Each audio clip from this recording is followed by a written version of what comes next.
এই প্রেস বার্তায় যারা উপস্থিত আছেন মিডিয়ার বন্ধুরা, আপনাদেরকে শুভেচ্ছা জানাই। আপনারা সকলেই জানেন 29শে আগস্ট হকির জাদুঘর মেজর ধ্যানচাঁদের জন্মদিন, এবং মেজর ধ্যানচাঁদের জন্মদিনকে জাতীয় ক্রীড়া দিবস হিসাবে সারা দেশের সাথে এই রাজ্য আমরা পালন করতে যাচ্ছি। আমাদের এই জাতীয় দিবসকে সামনে রেখে যুব বিষয় ক্রীড়া দপ্তরে বিভিন্ন কর্মসূচি হাতে নেওয়া হয়েছে, আর তারই আপনাদের সামনে আমরা তুলে ধরতে চাই। আগামী 29শে আগস্ট 2025 রাজ্যভিত্তিক জাতীয় ক্রীড়া দিবস আগরতলা টাউন হলে সকাল 11 ঘটিকায় অনুষ্ঠিত হবে, এবং সেখানে প্রতিভাবান খেলোয়াড় যারা রয়েছে তাদের মধ্যে আমরা অর্থরাশি আমরা তাদেরকে সম্মাননা দেব এবং তাদের হাতে তুলে দেব। এবং সেই অনুষ্ঠানেও উপস্থিত থাকবেন আমাদের রাজ্যসভার সাংসদ রাজীব ভট্টাচার্য মহোদয় এবং আমাদের দপ্তরের অধিকর্তা সচিব সহ অন্যান্যরা উপস্থিত থাকবেন সেখানে। ওই দিনে রাজ্যের সমস্ত মহকুমা এবং জেলায় জাতীয় ক্রীড়া দিবস পালিত হবে, এবং তিনটা জায়গায় আইকনিক স্থানে যোগা অনুষ্ঠান করা হবে সকাল 7 ঘটিকায়। যেমন ঊনকোটিতে অনুষ্ঠান করা হবে, নির্মহলে হবে, উজন্ত প্রসাদে সকালবেলা যোগা অনুষ্ঠান করা হবে।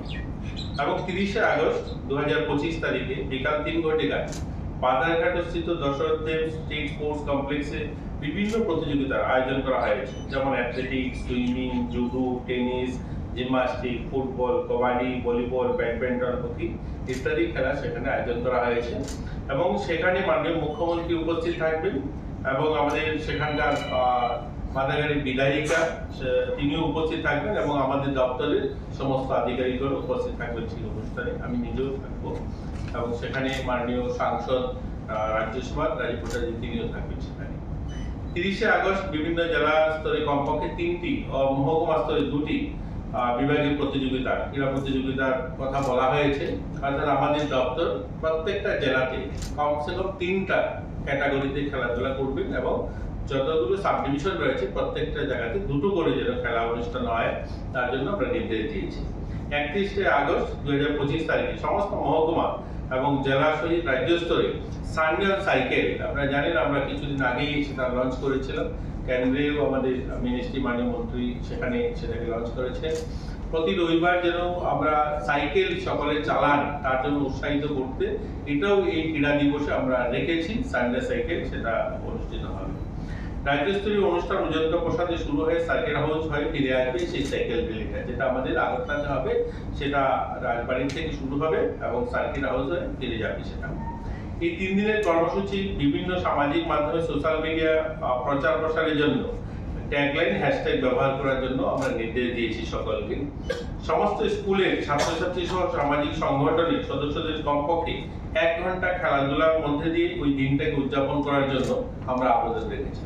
অর্থাৎ আমাদের স্কুল দপ্তরকে আমরা চিঠি দিয়েছি, এবং বিভিন্ন এনজিও এবং বিভিন্ন সামাজিক সংগঠনকে আপনাদের মাধ্যমে আমরা অনুরোধ করতে চাই ওই দিনটাতে যেন সবাই 29 আগস্ট সবাই যেন 1 ঘন্টা কমসে কম ক্রীড়া কোনো অনুষ্ঠান যেন তারা রাখেন এবং এই দিনটাকে তারা পালন করেন। মুখ্যমন্ত্রী ক্রীড়া উন্নয়ন প্রকল্পে মুখ্যমন্ত্রী ক্রীড়া প্রতিভা অন্বেষণ প্রকল্পের মাধ্যমে এই অনুষ্ঠানে রাজ্য প্রতিভার খেলোয়াড়দের বিভিন্ন অর্থরাশি প্রদান করা হয়ে থাকে। আপনারা জানেন আমরা এই নতুন স্কিমটা শুরু করেছিলাম। যথাক্রমে ব্যক্তিগত বিভাগে যারা আমাদের জাতীয় স্তরে খেলাধুলায় গোল্ড জিতেছেন অর্থাৎ সোনা জিতেছেন, প্রথম স্থান অধিকার করেছেন, তাদেরকে 1 লক্ষ টাকা দেওয়া হবে, এবং দ্বিতীয় স্থান যারা অধিকার করেছেন তাদেরকে 50,000 টাকা দেওয়া হবে, তৃতীয় স্থান অধিকারীদেরকে 25,000 টাকা দেওয়া হবে।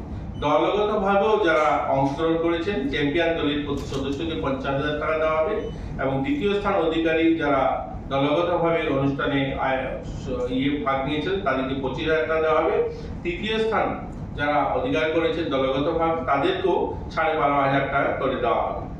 এই সংখ্যাটা প্রায় 39 জন খেলোয়াড়দেরকে, পুরুষ 16 জন এবং মহিলা 23 জন, যাদেরকে এই অর্থরাশি দেওয়া হবে।